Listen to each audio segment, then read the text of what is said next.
everyone. Today we are going to learn about the measurement of price elasticity of demand.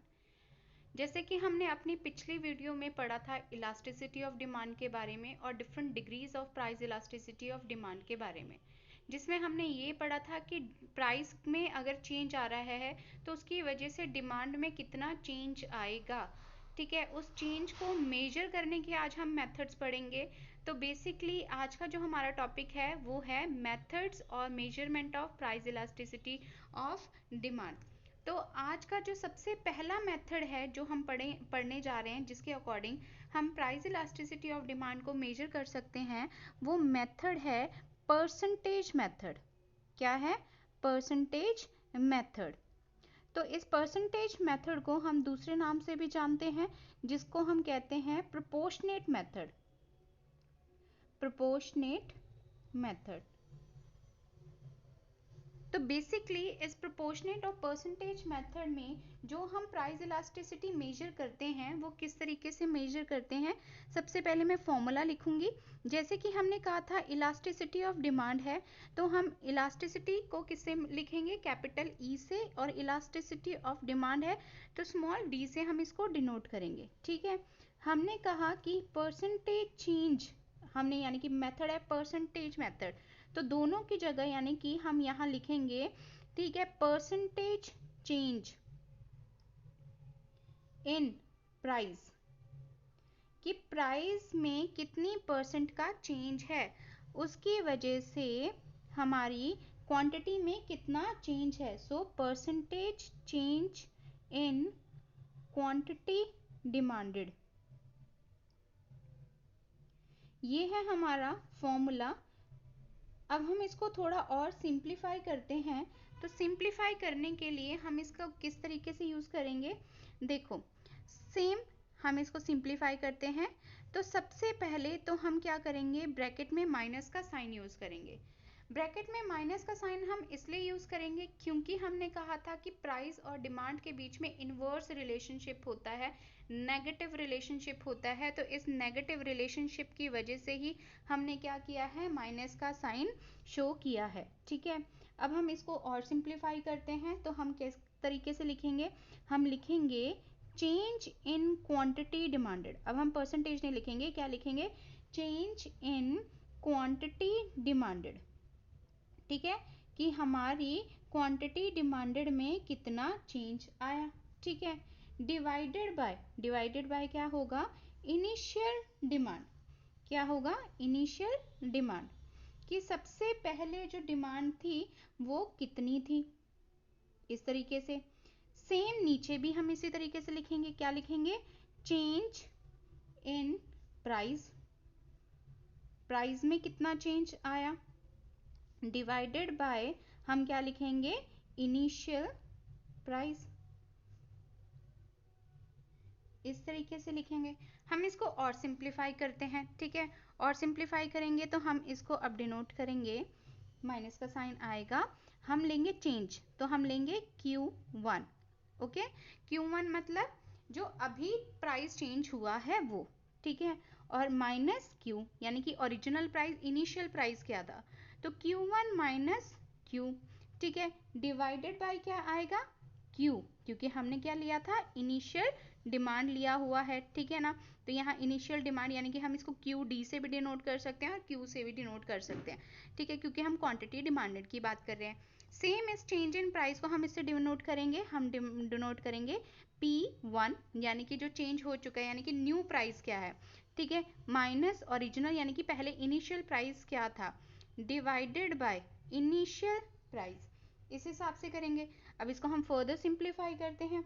तो further simplify करेंगे इस पूरी change को, क्योंकि ये चेंज है तो हम इसको डिनोट करेंगे डेल्टा Q से।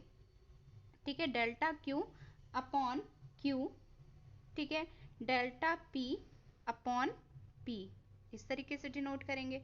अब हम इसको फर्दर सॉल्व करते हैं। ठीक है, अब फर्दर करेंगे तो क्या होगा, माइनस, ठीक है, डेल्टा Q अपॉन Q।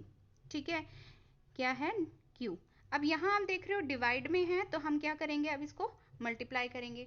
जब हम मल्टीप्लाई करते हैं तो मैथमेटिकल रूल के अकॉर्डिंग ये क्या हो जाएंगे, रिवर्स हो जाएंगे, चेंज हो जाएंगे। ठीक है ना, तो यहाँ क्या आ जाएगा P, ठीक है, और डिनोमिनेटर में क्या आ जाएगा चेंज इन प्राइस।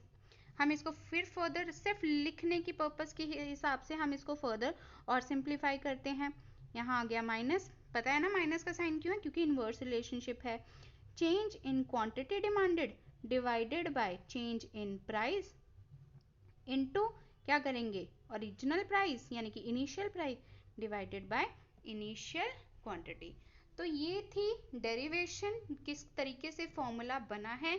इसके अकॉर्डिंग हम क्या करेंगे, जो भी हमारी क्वांटिटी डिमांड चेंज हुई है, जो भी हमारा प्राइस चेंज हुआ है, हम पुट कर देंगे और हम अपना आंसर फाइंड आउट करेंगे। ठीक है, अब हम इसको न्यूमेरिकल वे में समझते हैं। तो न्यूमेरिकल वे में समझते हैं तो हम सपोज करो हम लेते हैं सबसे पहले प्राइस, ठीक है, और क्वांटिटी,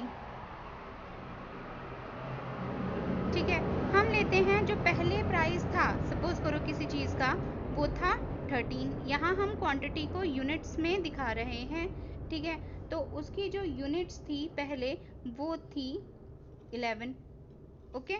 फिर हमारा प्राइस बढ़ गया, तो यानी कि हम इसको डिनोट करेंगे P1 से। पहले प्राइस क्या था 13, फिर क्या हो गया, प्राइस हम कह रहे हैं बढ़ गया, ठीक है, तो क्या हो गया 15 हो गया। हम क्वांटिटी में चेंज आया तो क्वांटिटी में हम लेते हैं 11 यूनिट्स ही रहा। अब हम इसको फॉर्मूले में पुट करते हैं, ठीक है। तो फॉर्मूले में पुट करना है तो सबसे पहले हम सिंबल डालेंगे, ठीक है। सबसे पहले हम माइनस का साइन डालेंगे। फिर हमने क्या कहा था, हमें क्या फाइंड आउट करना है, change in quantity, change in price, ठीक है, इनटू क्या लेना है बच्चों बताओ, ठीक है, प्राइस अपॉन क्वांटिटी। अब हमने क्या लेना है, चेंज इन क्वांटिटी। तो हम क्वांटिटी का जो चेंज है वो कैसे मेजर करेंगे, ठीक है, मेजर करेंगे यानी कि न्यू क्वांटिटी क्या है माइनस इनिशियल क्वांटिटी क्या थी, ठीक है ना। तो Q1 से यानी कि न्यू क्वांटिटी आप देख रहे हो क्या है 11, पहले भी क्वांटिटी क्या थी 11 थी, ठीक है ना। तो क्या क्वांटिटी में कोई चेंज आया, नहीं, बिल्कुल नहीं, तो जीरो चेंज है। सेम इसी तरीके से हम क्या करेंगे, प्राइस लेके आते हैं, प्राइस के लिए डेल्टा P, तो डेल्टा P कैसे निकलेगा, हमारा निकलेगा P1, न्यू क्या है और पहले प्राइस क्या था, ठीक है। तो न्यू प्राइस क्या है 15, इनिशियल प्राइस क्या था 13, तो प्राइस में जो चेंज आया है वो कितने का चेंज आया है, वो आया है 2 का चेंज, ओके। अब हम इसमें वैल्यूज पुट करते हैं। तो हमने कहा सबसे पहले माइनस, तो हमारे पास यानी कि डेल्टा Q कितना आया है, हमारे पास जो डेल्टा Q आया है वो आया है 0, ठीक है ना। और डेल्टा P कितना आया है हमारे पास 2, इनटू हमने क्या करना है ओरिजिनल जो प्राइस था, तो ओरिजिनल प्राइस आप देख रहे हो कितना है 13, ओरिजिनल क्वांटिटी कितनी है हमारे पास 11, ठीक है ना। तो हम क्या करेंगे, हम जब इसको सॉल्व करेंगे तो आपको पता है 0 डिवाइडेड बाय समथिंग इज क्या बन जाता है, वो 0, ठीक है। तो हैंस हम ये चीज प्रूव करते हैं कि भाई क्या है, हमारा आंसर जो निकला वो 0 निकला। इसलिए हम लिखेंगे डिमांड जो है हमारी वो कैसी है, इज परफेक्टली, कैसी है, कोई चेंज आ रहा है, बिल्कुल चेंज नहीं आ रहा, 0 चेंज आ रहा है। तो हमने अपनी प्रीवियस वीडियो में पढ़ा था कि जब प्राइस में चेंज होने की वजह से डिमांड में कुछ भी चेंज नहीं होता तो वो क्या होती है, demand is perfectly in elastic, okay. ये था इस तरीके से, ठीक है। अब हम एक और क्वेश्चन कर लेते हैं, चलो लेते हैं। तो सपोज करो हमारे पास जो प्राइस है, ठीक है, पहले वाला प्राइस क्या है 12, ठीक है। जब वो प्राइस था तो कितनी क्वांटिटीज डिमांड की जा रही थी, हमारी 24 यूनिट्स डिमांड की जा रही थी, ठीक है। उसके बाद हमारा जो प्राइस है वो बढ़ गया और हो गया 14, हमारी जो क्वांटिटी है वो जो न्यू आई है वो कितनी आई है 20 यूनिट्स, ठीक है। क्योंकि हम लॉ ऑफ डिमांड में पढ़ते थे ना कि प्राइस अगर बढ़ जाता है तो यूनिट्स क्या हो जाती है, कम हो जाती हैं। तो अब बताओ क्या करेंगे हम, सबसे पहले हम change in quantity find out करते हैं यानी कि डेल्टा Q। तो डेल्टा Q क्या है, डेल्टा Q है हमारा Q1 माइनस Q, ठीक है। तो हम क्या करते हैं, यहाँ पुट करते हैं, तो Q1 कितना है हमारा 20 है, ठीक है। और पहले कितना था 24 था, तो ये क्या आ गया माइनस के 4 आ गया, ओके। सेम ऐसे चेंज इन प्राइस निकालेंगे। तो चेंज इन प्राइस क्या है, new price P1 minus initial price यानी कि P, ठीक है। सो 14 माइनस क्या हो गया, 12 हो गया, यानी कि जो चेंज आया है वो कितना का चेंज आया है, 2 का चेंज आया है, ठीक है। अब हम फॉर्मूले में पुट करेंगे। तो हमारा फॉर्मूला क्या था, अब ज़रा बताओ दोबारा से, हम दोबारा से प्रैक्टिस करते हैं। माइनस यानी कि change in quantity demanded upon change in price, ठीक है, into initial price divided by initial demand यानी कि इनिशियल क्वांटिटी। अब हम यहाँ पुट करते हैं, ठीक है, माइनस, ठीक है। तो माइनस क्या हुआ, सबसे पहले यहाँ भी जो आया था वो क्या आया था, -4, ठीक है, जो आपके पास आई है। उसके बाद डिवाइडेड बाय 2 इंटू क्या हो गया, 12 डिवाइडेड बाय 24, ओके। तो हमने जब ये चीज़ की तो आपने देखा माइनस माइनस क्या हो जाएंगे, प्लस हो जाएंगे, ठीक है। तो प्लस हो गई, इससे हम क्या करते हैं, 2 कट करते हैं, इससे हम कट करते हैं तो ये 2 आता है, 2 से 2 कट किया तो हमारे पास जो आंसर आया वो क्या आया, 1, ठीक है। अब मुझे आप बताइए कि जब 1 आता था तो हम उस इलास्टिसिटी ऑफ डिमांड को क्या कहते थे, हम कहते थे यूनिटरी इलास्टिक, ठीक है। जब हमारा आंसर क्या होता था, 1 होता था, तो हमारी जो प्राइस इलास्टिसिटी की जो डिग्री थी वो क्या कहलाती थी, यूनिटरी इलास्टिक, ओके। चलो हम एक को लास्ट न्यूमेरिकल करते हैं, ठीक है, ताकि आपको और भी समझ आ जाए, ओके। तो हम लेते हैं, जो पहले जो प्राइस था किसी चीज़ का वो था 9, ठीक है ना। तो हमारा ये जो हो गया, ये हो गया P, ठीक है, यानी कि ये है 9। और हमारी जो क्वांटिटी जब उस टाइम डिमांड की जा रही थी, यानी कि जो Q है हमारा वो है 100, ठीक है। उसके बाद क्या हो गया, प्राइस चेंज हुआ, यानी कि न्यू प्राइस P1, प्राइस हमारा अभी भी क्या है, 9 है, ठीक है। और क्वांटिटी डिमांडेड जो है वो क्या हो गई, बढ़ गई 150, ठीक है। अब हमने क्या करना है, change in quantity find out करनी है।